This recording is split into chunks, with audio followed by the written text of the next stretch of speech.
जय माँ ब्रह्मचारिणी की। माता रानी के 9 रूपों में दूसरा स्वरूप है माँ ब्रह्मचारिणी का।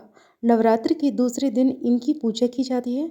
ब्रह्म का अर्थ होता है तप और चारिणी का अर्थ है आचरण करने वाली, यानी यह देवी जो कठोर तप का पालन करती है।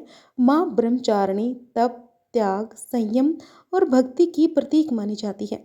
इनके एक हाथ में जप माला और दूसरे हाथ में कमंडल होता है, जो साधना और तपस्या का प्रतीक है। पौराणिक कथाओं के अनुसार माँ ब्रह्मचारिणी पिछले जन्म में राजा हिमालय की पुत्री थी, जिन्हें हम माँ पार्वती के रूप में जानते हैं। इन्होंने बचपन से ही शिव को अपने पति के रूप में पाने की इच्छा थी।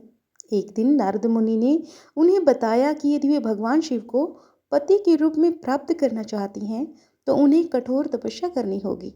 अब यह सुनकर माँ पार्वती ने राजसी जीवन का त्याग कर वन में जाकर तपस्या करनी आरंभ कर दी।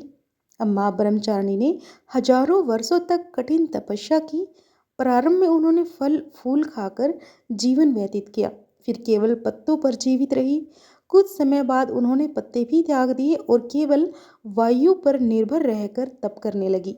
इसी कारण उन्हें अर्पणा भी कहा जाता है, जिसका अर्थ है वह जो पत्तों तक का त्याग कर दे। उनकी तपस्या इतनी कठोर और अड़िग थी कि देवता, ऋषि और स्वयं ब्रह्मा जी भी चकित रह गए। माँ की इस भक्ति और तपस्या से प्रसन्न होकर भगवान शिव ने उन्हें पत्नी के रूप में स्वीकार कर लिया। इस प्रकार माँ ब्रह्मचारिणी का यह रूप हमें सिखाता है कि सच्चे प्रेम, धैर्य और तपस्या से कोई भी लक्ष्य प्राप्त किया जा सकता है।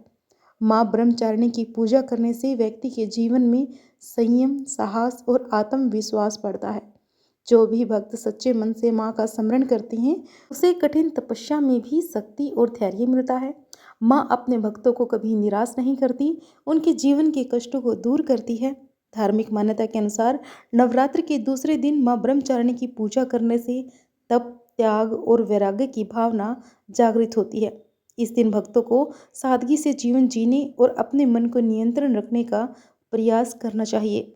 माँ को प्रसन्न करने के लिए शक्कर और पंचामृत का भोग लगाया जाता है। कहा जाता है कि जो व्यक्ति जीवन में संघर्षों से घबराता नहीं और लगातार प्रयास करता रहता है, उस पर माँ ब्रह्मचारिणी की विशेष कृपा होती है।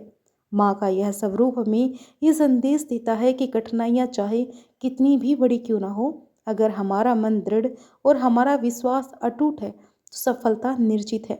जब भी जीवन में आपको लगे कि रास्ता कठिन है और लक्ष्य दूर है और मन कमजोर पड़ रहा है, तब माँ ब्रह्मचारिणी का स्मरण करें।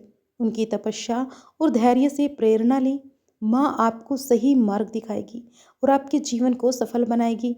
अंत में बस यही प्रार्थना है कि हे माँ ब्रह्मचारिणी, हमें भी इतना धैर्य, शक्ति और संयम दें कि हम अपने जीवन के हर लक्ष्य को प्राप्त कर सकें और आपके बताए मार्ग पर चल सकें। जय माता दी। Like, share and subscribe.